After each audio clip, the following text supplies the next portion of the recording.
Hi, everybody. My name is Alizée. I'm one of the directors of Hello Tomorrow, who's hosting the Deep Tech Days, which we are very proud that this event is actually part of. And today we're going to have 5 wonderful speakers representing the learnings of their countries in the past decades of raising awareness and ecosystems in deep tech. So please welcome our 5 speakers on the stage.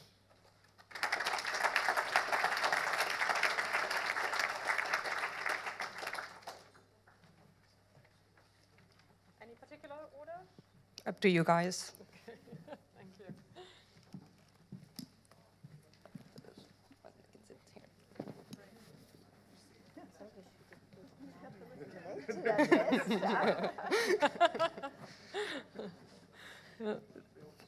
So I'm very happy to be here tonight because the public sector has a pivotal role in really enabling deep tech ecosystems to thrive. Through policies, through talents, investment, infrastructures, there's a lot that has been done. And as many speakers have highlighted tonight through the Draghi report, still remains to be done. So we have 5 testimonies tonight. And I want to start because I know we discussed a lot in the data investment. I know, Rinke, Janet, this is a major milestone that you've achieved in the last few years to raise more investment for deep tech in your country. Can you share with us a couple of learnings and also some initiatives that particularly benefited the investment ecosystem? Yeah, thanks a lot, Alizée. And first of all, congratulations to our friends from France, because it's really impressive what you have achieved during the last 6 years. It's a strong vision, like the minister said, from research up to industrialization. That's a long path.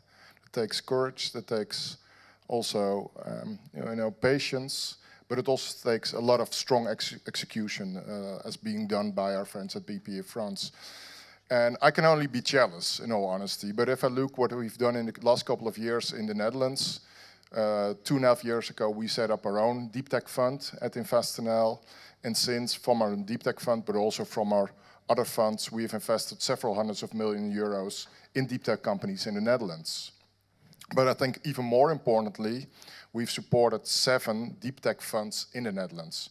Because I think one of the risks with deep tech is that because it's so capital intensive, it takes patience and long horizons, that it will depend too much on public finance. And we need private funds with deeper pockets and deeper knowledge to bring these companies to the next level. So what we've done is directly invest in a lot of companies, but also really support the private funds that have the courage to dive into this sector instead of, cuddling football around SaaS companies.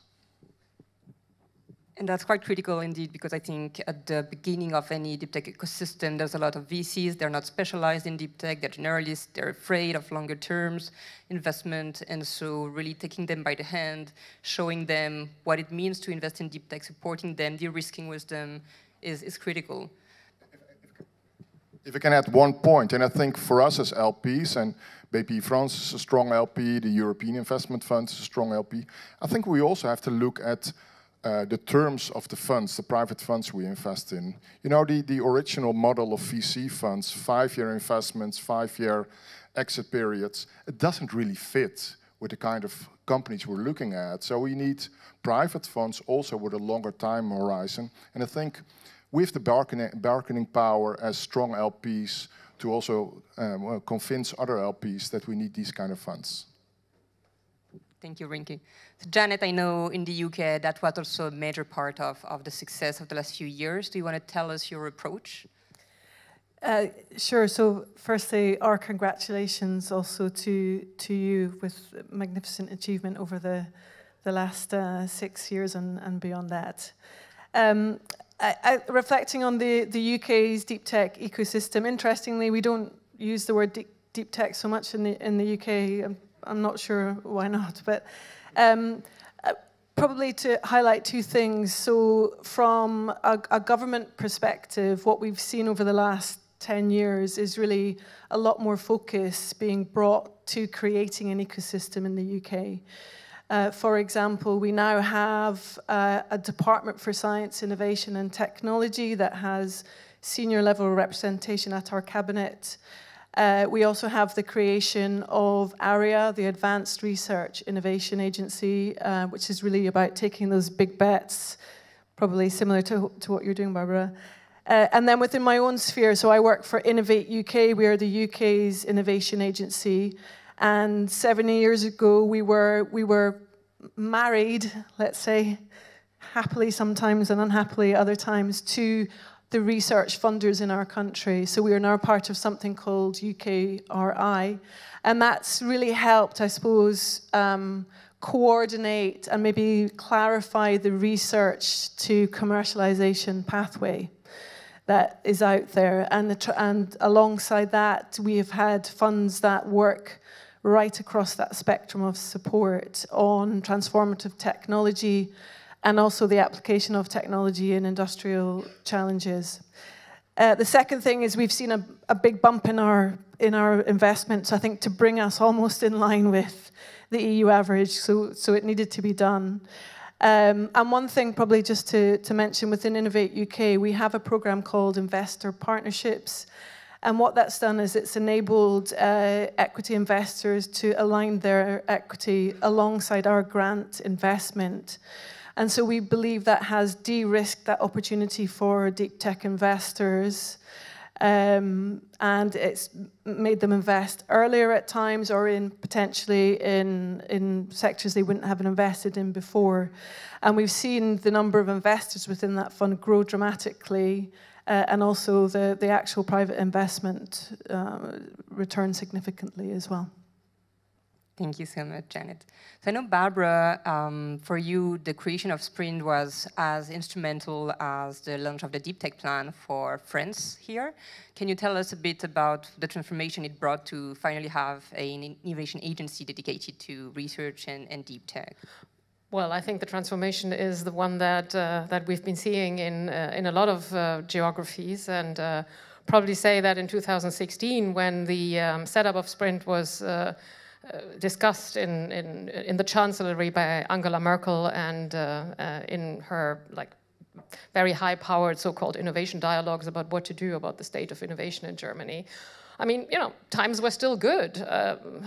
Oil and gas from Russia was still coming through the pipelines, and the Chinese were buying luxury cars, and the order books were full. And I guess fast forward about 10 years or 9 years now, we've had a global pandemic, we've had a Russian invasion of Ukraine, we have a President Trump in the White House that is putting the wrecking ball at a great many things at the moment. So I guess if the sense of urgency isn't there now, I don't know what else has to happen. So yes, it's been transformative in the sense that I think it has brought among policymakers and among the sort of the movers of and shakers in the ecosystem more openness to these discussions around disruptive breakthrough innovation and how to really do things differently. And I think that's one of the big roles, right, of public organization, to create this discussion around the stakeholders. And I know a lot of ecosystems that are getting started by accelerating the transfer of technologies from the labs to the market. So really the commercialization and the first steps. And I know, Anne, Maria, that's what you've been focusing on and some of your greatest success. So can you tell us a bit how this has been put together in your different countries? Yeah, what we have been working on in the last 10 years, I would say, is to create a funnel from the laboratories into the market. And we have started connecting different instruments and starting very early, starting addressing the scientists and researchers already at the university. So bringing them, trying to attract them to an entrepreneurial career, giving them the tools to build a business. And then at the second stage, we worked with the National Science Foundation to create a program to enable them to pivot their research in the market. And out of this program, we have seen that 70% of the pivots become startups later on. And at that point, we have started with a long-term coaching program. When I say long-term, it's really long-term, up to 7, 8 years. We support them with coaching, we expert, we guide a little bit their growth, we bring them to investors and try to make them successful. For Switzerland means internationally from the first moment. So it is a funnel that is giving quite good results. I mean, we managed to produce around 600 science-based startups a year. Now we are also going to define what is really deep tech.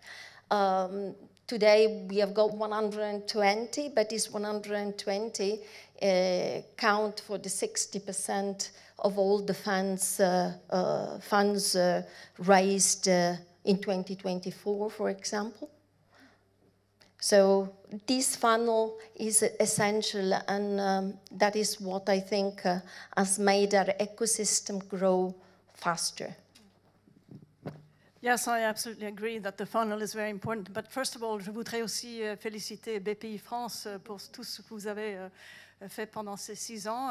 De la part de tous mes collègues suédoises qui sont ici, nous sommes vraiment très impressionnés par ce que vous avez réussi à faire. Alors, merci. And then to continue in English again. In Sweden, we have a particular situation. We have something called the professor's privilege, which means that it's actually the PI, the principal investigator, the researcher that owns their own IP of the research. So historically, the universities didn't really organize any support. There wasn't any incentive for the universities to But back in, let's say, 15, 16 years ago, the government started investing in something called the innovation offices, which now exist in all of the Swedish universities. And we, from VINNOVA, we also put funding into that to be able to do these, very early validation, the proof of concept, to look at IP strategies, and also to do the cultural work, to really open the eyes of researchers and to make them understand that, listen, there is an alternate career for you. It's a very narrow path, actually, to do an academic career. Maybe you should think about doing, there are other ways of really creating value with your research. So that's the beginning of the funnel. And we also encourage and fund a lot of peer learning when it comes between the different innovation offices. But then the next step is the pan-national incubator system that we have. We have incubators all over Sweden that will then take the very early stage companies and also foster them in a way, coach them so that they understand also with because we're usually very bootstrapped in Sweden. We don't have a lot of funding.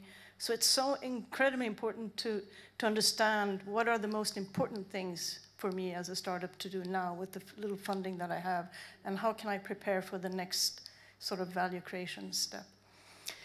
On the funding side, we have, which has actually been quite important lately, has been a fund structure that will also now encourage angel networks to go more into deep tech. I mean, as you know, we've been quite successful when it comes to the digital startup scene. But as many understand, I mean, doing deep tech is very different from a SaaS business model. And so there is a whole education and learning process that we're in the middle of now also, so that the investors become more comfortable also investing in the deep tech. And just to finish, we've seen with the government-owned Almi Invest, which is one of the government funding agencies, that actually the best return on investment that they had in their portfolio actually came from the deep tech companies. So there you go. Thank you so much. So I think we're out of time, but it was very inspiring to see how, I mean, there's resemblance in some of the initiatives, but there's also some specificities to the way each of you guys have approached deep tech. And I think it's also an inspiration for other European countries, but also geographies outside of Europe that are maybe getting started and then can look at successes like the Plan Deep Tech and other things to really like take the learnings and start not from scratch like you guys have been doing. So let's give a big round of applause to our panel. And thank you guys.